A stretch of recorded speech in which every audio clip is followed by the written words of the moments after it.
It was filthy, it was hellish, it was inhumane, and there was no social distancing with people who were not in quarantine and had no idea that the hotel was used as such, literally on top of you and getting into the lift with you.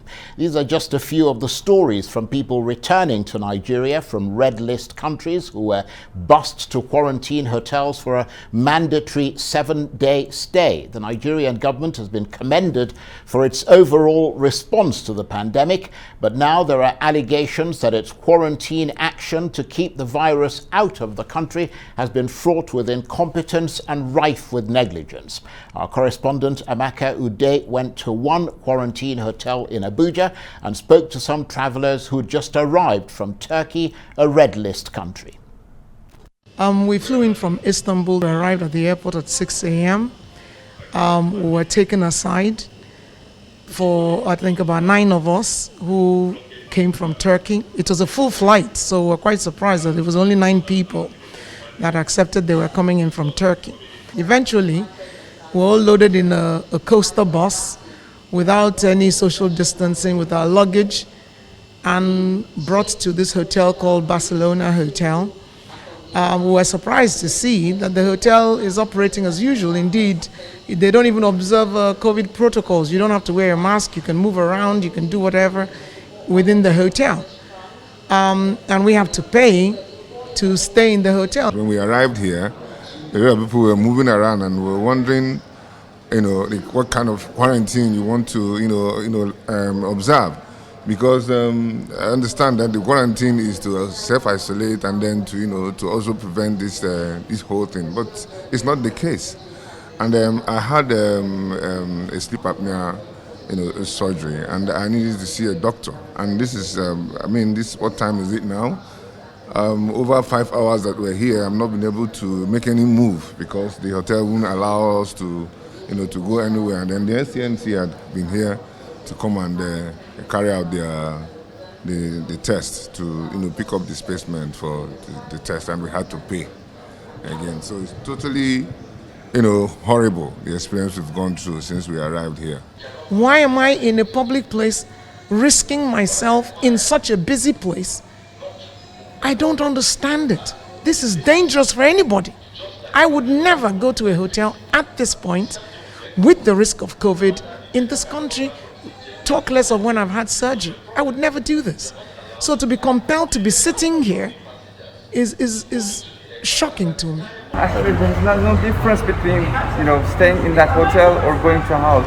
You can compose everything in here with other people because other residences are coming, not only for these quarantine people who are coming abroad. Nigeria in recent weeks reintroduced a compulsory quarantine for inbound travelers from 4 high-risk countries of Brazil, India, Turkey, and just recently South Africa was added to that list because of their high rate of COVID-19, especially fueled by the Delta variant that is currently ravaging the globe. And this facility is one of such facilities where people are required to pay and self-isolate for 7 days.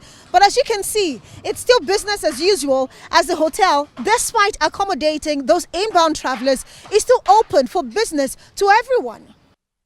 That's our correspondent Amaka Ude now. In a moment, we'll speak to someone who represents the government and who is part of its quarantine system. But first, let's speak to one of the travelers staying at that quarantine hotel in Abuja, Chukwuneke Echesi, who arrived Nigeria from Turkey on Wednesday. Thank you very much indeed, Mr. Echesi, for joining us. We've already heard part of what you guys experienced from the clips that our correspondent Amaka Ude brought back there. But just tell us very briefly what it's been like for you since you arrived from Turkey and were taken into quarantine. Well, thank you very much for having me. The experience that I went through yesterday, the 7th of July 2021, in the hands of the Federal and Airport Authority officials is totally horrible and unfortunate. We arrived around 6 a.m. yesterday, and I had my medical file and my PCR COVID test, which I had less than 24 hours prior to my arrival from the hospital that I went to in Istanbul.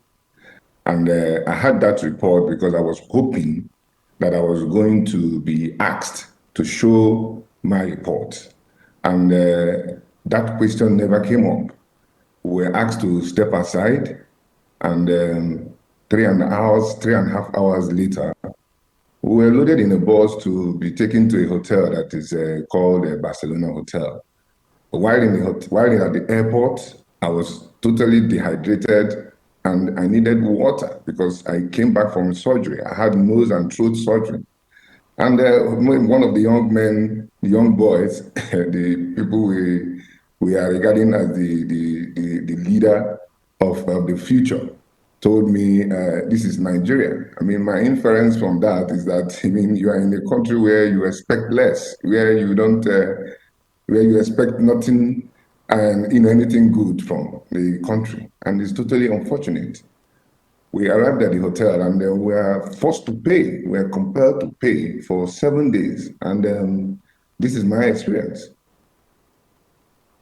I mean, in fairness to the government, every country that is having, I mean, they didn't make you travel abroad. I mean, you traveled on your own steam. And every country that has a quarantine system, the people who are being quarantined pay for it. I mean, whether it's the UK, Australia, or wherever, everybody pays for it. That's not in any way justifying whatever experience you went through. But I'm curious to know, because the whole point of the quarantine is to keep you away from the rest of society and prevent you, if you're potentially infected, from bringing a disease into the country.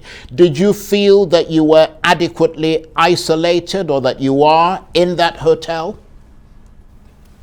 Oh, okay. Thank you for that question. That's very important. Well, the hotel is like a marketplace.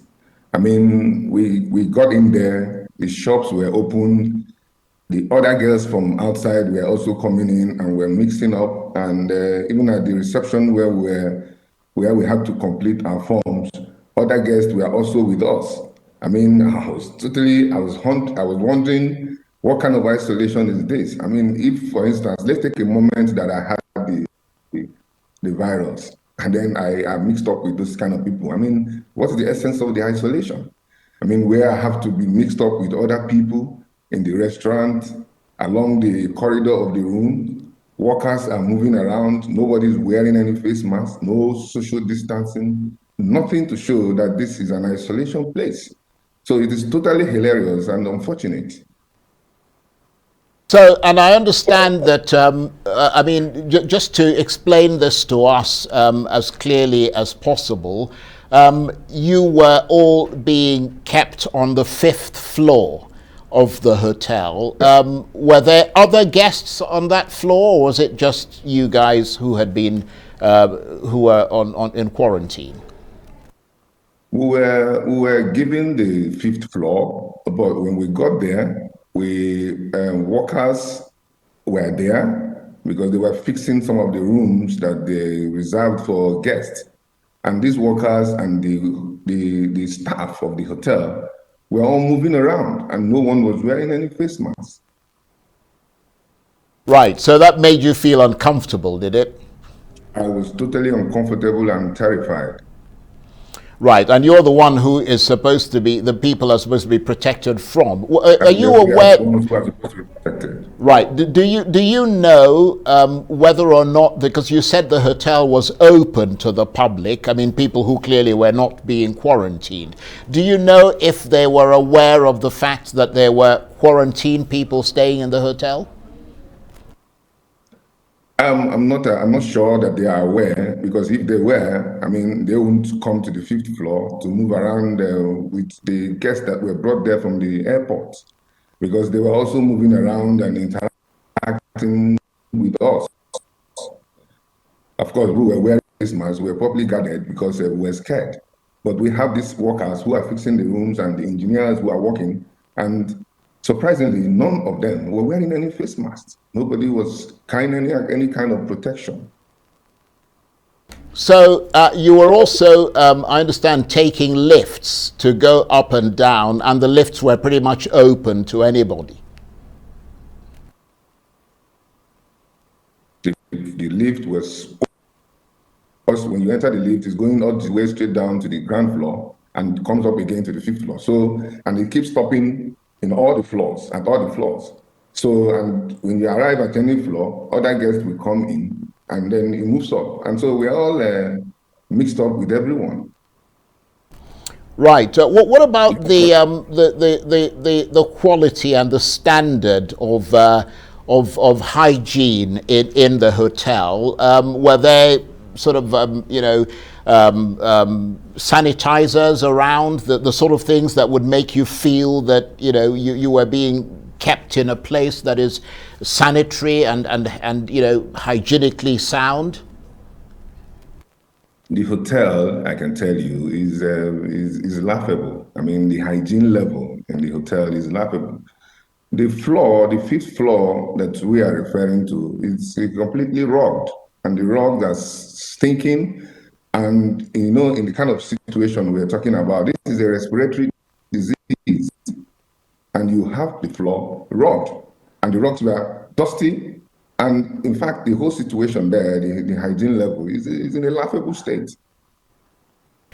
And who do you hold responsible for this based on your experiences? Because obviously the hotel is just a hotel. I mean, if they're told to keep to certain standards, or if they're allowed to operate the way they normally would, then they probably would go ahead and do it. I mean, where does the buck stop here in your assessment? Yeah, the buck stop at the table of the government, and of course it was the government that brought us there.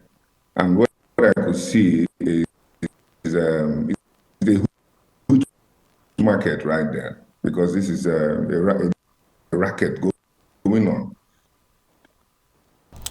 Okay, well, look, I